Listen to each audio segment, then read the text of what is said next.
कार्यक्रम के पुण्यार्जक हैं हनुमान प्रसाद बड़जात्या परिवार, जशपुर, रायपुर, राजकुमार सुधा जैन, विनोद संजना जैन, दिलीप सीमा जैन, रासू शीतल, राहुल अदिति, पुष्पा बिमल पांड्या इंदौर, स्नेहलता विकास काला जयपुर, ममता सुरेश सेठी कोलकाता, सानू अमित जैन सूरत, पूर्वा हर्ष जैन कोलकाता, सलोनी हर्षवर्धन जैन आगरा। जय जिनेन्द्र वंदे तो सर्वसिद्धे ध्रुवममल मनोगमं गदिं पत्ते वोच्छामि समय पाहुड़ मृणमो सुद केवली भड़िदम। पंच परमेष्ठी भगवान की जय। आचार्य कुंद कुंद महाराज की जय। चौथी गाथा आज पढ़ाई जाएगी। पिछली ज्ञानशाला में आपने 2 गाथाएं पढ़ी थी। गाथा नंबर 2 में ये बताया था स्व समय क्या है और पर समय क्या है। अर्थात जो निर्विकल्प समाधि में अपने निश्चय दर्शन ज्ञान चारित्र में लीन है वह आत्मा स्व समय है, और जो राग द्वेष आदि परिणामों कर्म के द्वारा उत्पन्न होने वाले भावों में है वह पर समय है। दूसरी गाथा में एक और बात भी बताई थी, जो आत्मा अपने स्वभाव में एकत्व को प्राप्त है वह शोभा को पाता है, और जहाँ पर कर्म बंधन से सहित है वह दुख कारिणी है, निंदा की बात है, शुद्ध स्वभाव की बात नहीं। अब आज ये बताएंगे कि हमने अनादिकाल से क्या सीखा और क्या नहीं सीखा। सुद परिचिदानुभूदा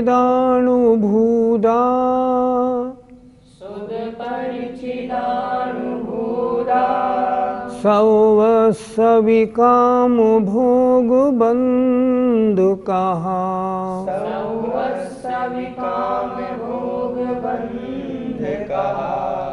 एयत्तस्वलम्भो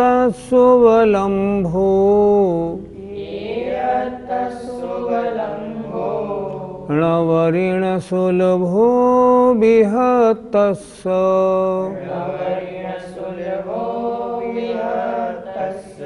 बोलिए। सुद परिचिदानुभूदा सौवस्विकाम भोग बंध कहा एयत्तस्वलम्भो णवरिण सुलभो विहतस्स। आइए अब इसके एक एक शब्द की व्याख्या देखते हैं। सुध सुनी हुई है, परिचित परिचित है, अनुभूदा संधि विच्छेद कर लिया, अनुभूदा अनुभव में आई हुई है। सुध श्रुत सुनी हुई है, परिचित परिचित है, अनुभूदा और अनुभव में आई हुई है। सौवस्वी सभी जीवों को क्या चीज़? काम भोग बंध कहा। काम भोग और बंध की कहा माने कथा, अर्थात काम भोग बंध की कथा सभी जीवों को सुनी हुई है, परिचित है और अनुभव में आई हुई है। लेकिन एयतस्स उबलम्भो, एयतस्स उस एकत्व की अर्थात समस्त कर्म आदि से रहित परम शुद्ध आत्मा की उबलम्भो प्राप्ति जानकारी। णवरी माने केवल, ण माने नहीं है, सुलभो सुलभ, बिहत्तस्य अर्थात रागादि परिणामों से भिन्न, अर्थात रागादि परिणामों से भिन्न जो शुद्ध आत्मा है, ऐसे उस एकत्वपने को प्राप्त जो आत्मा है केवल उसकी प्राप्ति हमको सुलभ नहीं हुई है। आचार्य क्या कहना चाह रहे हैं?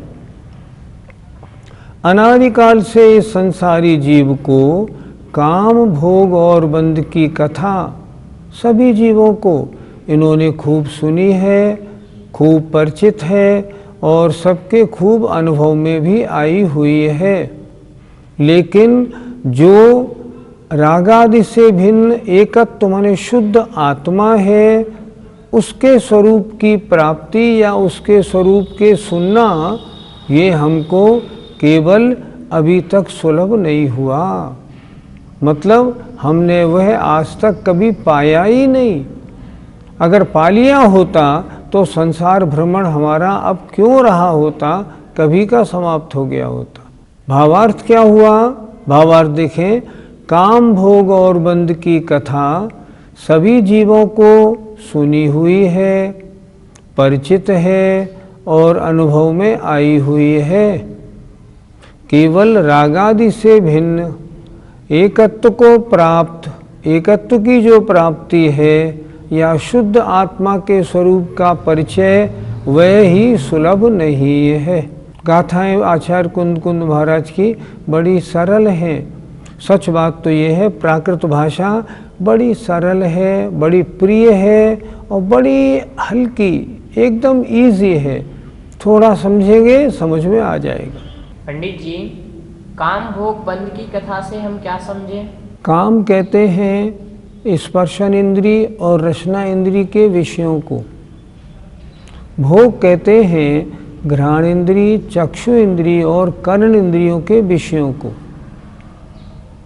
और बंध कहते हैं प्रकृति, प्रदेश, अनुभाग और स्थिति रूप 4 प्रकार बंध को, या औरों के साथ अपना जो बंध माने जुड़ाव माने लगाव है, संबंध है, उसको।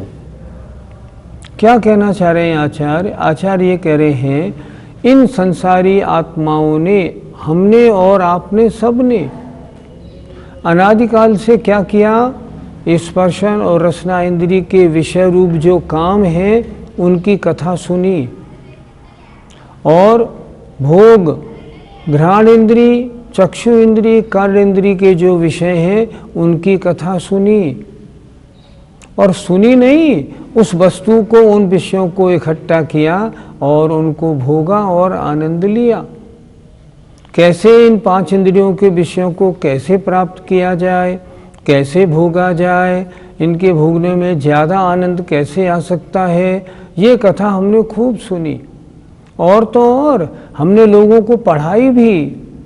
अरे भाई, अगर तुम्हें गर्मी लगती है ना तो फला कंपनी का एसी लाना, वो एसी बहुत अच्छा होता है। अगर तुम्हें सर्दी लगती है ना तो फला कंपनी का रूम हीटर लगा लेना, वो बहुत अच्छा होता है। हमने पंचेंद्रियों के विषय स्वयं भी भोगे, औरों को भी भोगने के लिए प्रेरित किया। और बंध की कथा अपने से संबंधित जो भी हैं, शरीर आदि की कथा, व्यापार आदि की, परिवार आदि की कथा, ये हमने अनादिकाल से खूब सुनी है। हम सभी लोग इनसे परिचित हैं। अच्छा, आप खुद भी सोचें, सुबह से शाम तक हम क्या करते हैं? पंचेंद्रियों के विषयों की चर्चा करते हैं या अपने परिवार की चर्चाएं करते हैं। उसका ऐसा हो गया, उसका ऐसा हो गया, उसका ऐसा हो गया। यही काम है हमारे पास, दूसरा काम है ही नहीं। इसलिए काम, भोग, बंध की कथा से लेना है स्पर्शन और रसना इंद्री के विषय काम, घ्राण, चक्षु, कर्ण इंद्री के विषय भोग, और बंध माने संबंध या 4 प्रकार के बंध की कथा। कौन सा कर्म क्या फल देता है, किस कर्म के फल से क्या होता है, यही हम, इसी में हम लगे रहे। हम सब संसारी यही तो कहते हैं कि संसार में है तो संसार की ही तो बातें करेंगे, पंचेंद्रियों के विषयों की और अपने संबंधों की और बंध की तो बात करेंगे। और करेंगे क्या? इसमें आपत्ति क्या है? आपत्ति ये है, पंचेंद्रियों के विषयों को भोगने में जो राग, द्वेष और कषाय होती है ना, वही तो संसार की कारण है। मुनि महाराजों को पंच इंद्रियों के विषय क्यों उन्होंने छोड़ दिए? इसलिए छोड़ दिए क्योंकि ये पंच इंद्रियों के विषय जो है ना, ये संसार बंध के, कर्म बंध के कारण है। इनमें राग द्वेष होता है। पारिवारिक संबंधों की जो चर्चा है, 4 प्रकार के बंध की जो चर्चा है ना, ये बंध की चर्चा क्या है, संबंध की चर्चा क्या है? चित्त में राग द्वेष को उत्पन्न करने वाली है। ये क्या है? ये चर्चा हेय है, ये अशुभ है, करने योग्य नहीं। लेकिन क्या बताएं, अनादिकाल से हमने यही की, दूसरा काम किया ही नहीं। क्यों नहीं किया? क्योंकि हमको उसकी प्राप्ति हुई नहीं। जो एकत्व विभक्त आत्मा है, एकत्व माने अकेली, अकेली माने अन्य वस्तुओं के संबंध से रहित। ऐसी जो एकत्व विभक्त आत्मा है, उस आत्मा का आज तक ना तो हमने वर्णन सुना, ना परिचय में आया, ना अनुभव में आई। इससे क्या हुआ? अनंत काल से हमारा संसार बढ़ता रहा, पंच परावर्तन रूप संसार में हम भटकते ही रहे। अगर हम अपने शुद्ध आत्मा जो अन्य सबसे भिन्न है और एक पने को प्राप्त है, अगर ऐसी शुद्ध आत्मा का परिचय मिला होता, हमने अपना स्वरूप समझा होता, स्वरूप समझ के उसके अनुसार हमने अपना आचरण बनाया होता, अपनी आत्मा का स्वसंवेदन किया होता, तो ये काम और भोग और बंध की कथा हम क्यों करते? हम बिल्कुल भी नहीं करते। और अगर नहीं करते तो क्या होता? हमारा संसार कभी का समाप्त हो गया होता। वास्तव में हम संसारी जीवों के संसार भ्रमण का कारण क्या है? काम, भोग और बंध की कथा। इसमें हम कितने घंटे उलझे रहते हैं? 24 घंटे। नहीं, मंदिर में तो काम, भोग, बंध की कथा नहीं होती। मंदिर में तो घंटा आधा घंटा लगता है। हाँ, कोई बिरले लोग ऐसे होते हैं जो मंदिर में जाते हैं तो और अपने आप को भगवान से जोड़ते हैं। हमने तो अधिकांश बहुत से लोगों को देखा, मंदिर में जाते हैं तो भी वो सांसारिक चर्चाएं करते हैं, वे आत्मा की, शुद्ध आत्मा की चर्चा नहीं करते। क्यों नहीं करते? क्योंकि उन्होंने उसको सुना ही नहीं, कभी परिचय में आई नहीं और अनुभव में ली नहीं। एक बार भी अगर अनुभव में आ गई होती तो क्या बात है, अब तक संसार से पीछा छूट गया होता। मोहिनी कर्म की तीव्रता होने के कारण हमको वो ही अच्छी लगी, काम, भोग और बंध की कथा। कभी मौका भी पड़ा कि कोई महाराज आए हैं, कोई विद्वान आए हैं, कोई गोष्ठी हो रही है और उसमें आत्मा के बारे में बताया जाएगा, हमें रुचिकर नहीं हुआ, हमें वो विषय रूखा लगा, हमने उस विषय को जानने की, समझने की, पढ़ने की कोशिश ही नहीं की।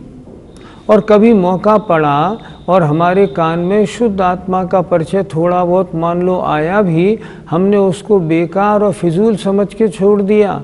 अरे इसमें क्या रखा है, आत्मा आत्मा आत्मा, क्या खाओ पियो और मौज करो। आज भी देखो विश्व में कितने लोग हैं, 7-8 अरब। इसमें से कितने लोग ऐसे हैं जिन्हें आत्मा का परिचय सुनने को मिला है? कुछ लाख। उनमें से कितने लोग ऐसे हैं जिन्होंने उस सुने हुए आत्मा के, शुद्ध आत्मा के परिचय को विचारा है, चिंतन किया है, समझा है, स्वीकार किया है? बहुत बिरले, उंगली पर गिनने लायक। अभी तक भी नहीं मिली, और अब जब मिली, हम सब जैनी भाइयों को भाग्यवशात प्राप्त भी हुई, तो भी हम उसका सदुपयोग क्या कर रहे हैं? कुछ भी नहीं कर रहे हैं। अगर प्रवचन सुनने को, शुद्ध आत्मा की चर्चा सुनने को भी मिलती है तो भी हम उसको स्वीकार नहीं करते, हमें याद नहीं रहती, हमको अच्छी नहीं लगती, हमको वो मनोरंजन की बातें अच्छी लगती हैं, शुद्ध आत्मा की बातें प्रिय नहीं लगती। कारण क्या है? अभी मोह का जोर है, अभी कषायों की तीव्रता है। जब तक ये नहीं शांत हो तब तक कैसे मिले? इसलिए हमेशा अनादिकाल से इस जीव ने, आचार्य कह रहे हैं, पंचेंद्रियों के विषयों के भोगने की, सांसारिक संबंधों की चर्चा को खूब सुना, खूब परिचय में लिया और अनुभव में भी लाया, लेकिन अन्य सब गंदगियों से दूर जो शुद्ध आत्मा है उसका परिचय इसको सुलभ नहीं हुआ, और कभी सुलभ हुआ तो इसने उसको अच्छी तरह से समझा और स्वीकारा नहीं। मैं श्रोताओं से कहता हूँ, आप सब समय सार जी सुन रहे हैं, जरा अपने दिल पे हाथ रख के तो देखो, क्या जब से जन्म लिया है तब से आज तक पंचेंद्रियों के विषयों में हम रमे रहे या नहीं? हमने दो ही तो काम किए, पैसा कमाओ और पंचेंद्रियों के विषयों को भोगो। और कभी अगर शुद्ध आत्मा की चर्चा सुनने को भी मिली, वो हमने उसे काम का नहीं समझा। सच है कि नहीं? अगर आप दिल पे हाथ रख के रखें और बताएंगे ना, आपके मुख से निकलेगा बात तो सही है। और यह सही बात ही आज तक संसार में भ्रमण का कारण है।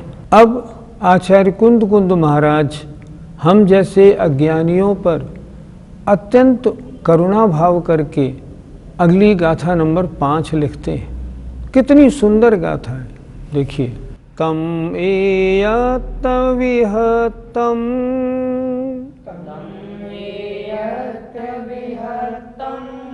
दाए हम अपनो सबिह वेण,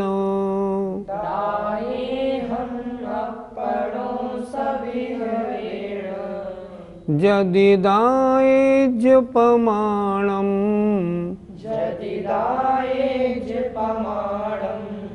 चोके जछलम लघे तवम,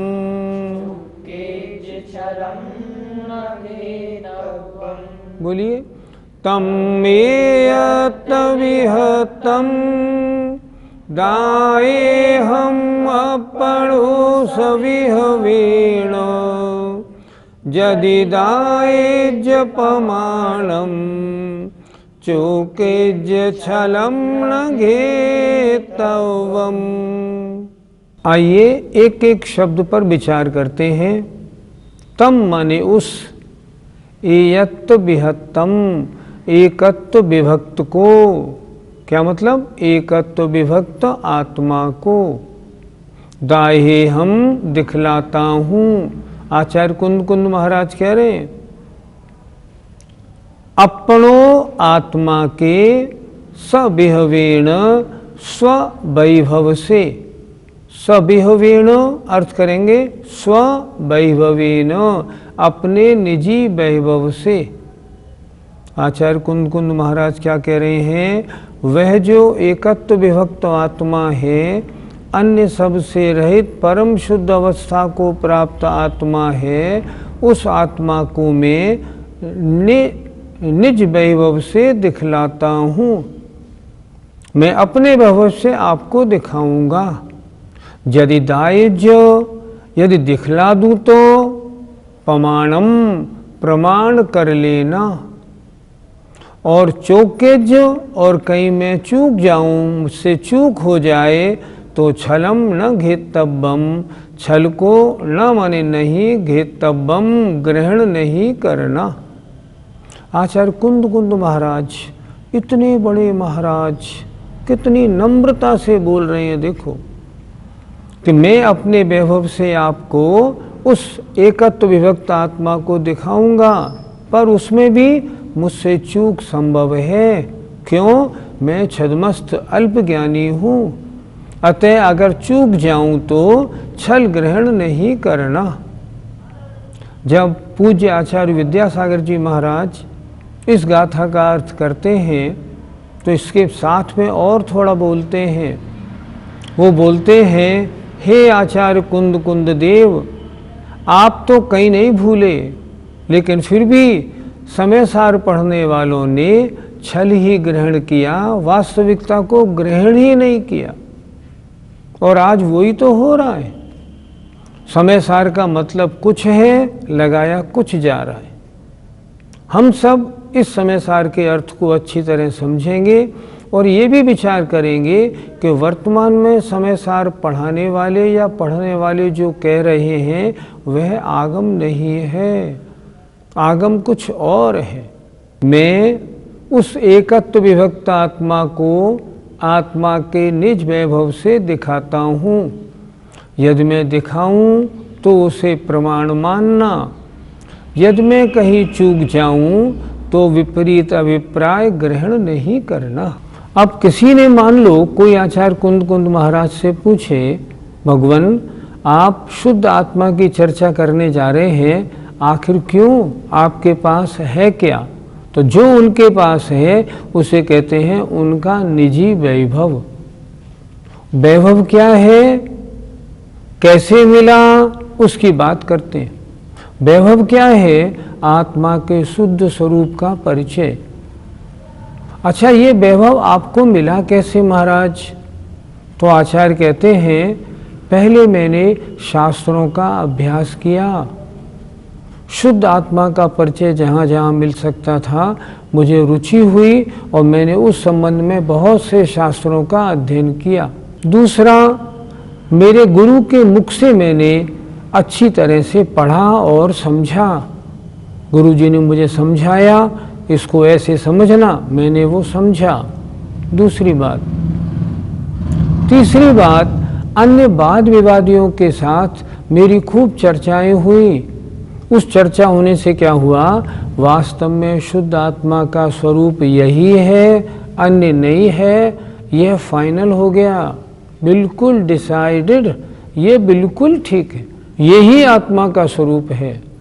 और मैं यहीं तक नहीं, फिर मैंने क्या किया, उसका मैंने संवेदन किया कि आत्मा का ये वास्तविक स्वरूप ऐसा है या नहीं। मैंने पाया वास्तव में जो मैंने पढ़ा, जो मैंने सुना और जो मैंने समझा है वो वास्तव में आत्मा का सच्चा स्वरूप है।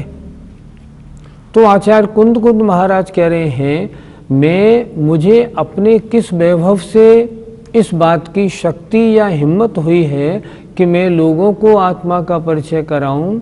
वो वैभव मेरा 4 जगह से मुझे मिला। पहले मैंने आगम का अभ्यास किया, दूसरे मैंने गुरु से उपदेश में प्राप्त किया, तीसरा मैंने अन्य धर्म वाले जो थे उनसे जब मैंने तर्कणाएं की तो मैंने देखा नहीं जो मैंने सोचा समझा है वही सत्य है। और चौथा, फिर मैंने एकांत में अनुभव किया कि क्या वास्तविक आत्मा का स्वरूप ऐसा है, और मैंने पाया वास्तव में ऐसा ही है। और उसमें मुझे जो आनंद मिला वो आनंद मैंने सोचा क्यों ना अन्य लोगों के साथ बांटा जाए। आओ आत्मा के इस परिचय में डूबो, मैंने तो ऐसा आनंद पाया है, तुम्हें भी ऐसा आनंद मिलेगा, इसलिए मैं ये ग्रंथ लिख रहा हूँ। पंडित जी, क्या आचार्य महाराज से भूल हो सकती थी? भूल क्यों नहीं हो सकती? देखो, सबसे बड़ी बात, ज्ञान की पूर्णता कहाँ पर है? केवल ज्ञान होने पर। और जब तक केवल ज्ञान नहीं हुआ है, जब तक केवल ज्ञान के द्वारा आत्मा को नहीं जाना है, तब तक जो कहा जा रहा है वो शास्त्रों के अनुसार है। यद्यपि जितने शास्त्रों का स्वाध्याय उन्होंने किया या गुरु से उपदेश मिला वो बिल्कुल सब सत्य, परम सत्य उनको मिला और उनसे भूल होने की कोई संभावना नहीं। लेकिन क्योंकि अभी केवल ज्ञानी नहीं है, ज्ञान की पूर्णता नहीं है, अतः उन्होंने अपनी विनम्रता किस तरह प्रस्तुत की है। मैं अगर कहीं भूल जाऊं, मान लो, तो देखो भूल को, चूक को ग्रहण नहीं करना। इतने बड़े आचार्य होने के बाद और इतनी नम्रता, ये बड़ी प्रशंसनीय और अनुकरणीय है। कितनी अच्छी बात लिख रहे हैं। कहते हैं पंचम काल में उन जैसा आचार्य नहीं हुआ, इसीलिए तो मंगलम भगवान वीरों में आचार्य कुंद कुंद का नाम दिया गया। आचार्यों में महान आचार्य आचार्य कुंद कुंद महाराज। जय जिनेन्द्र।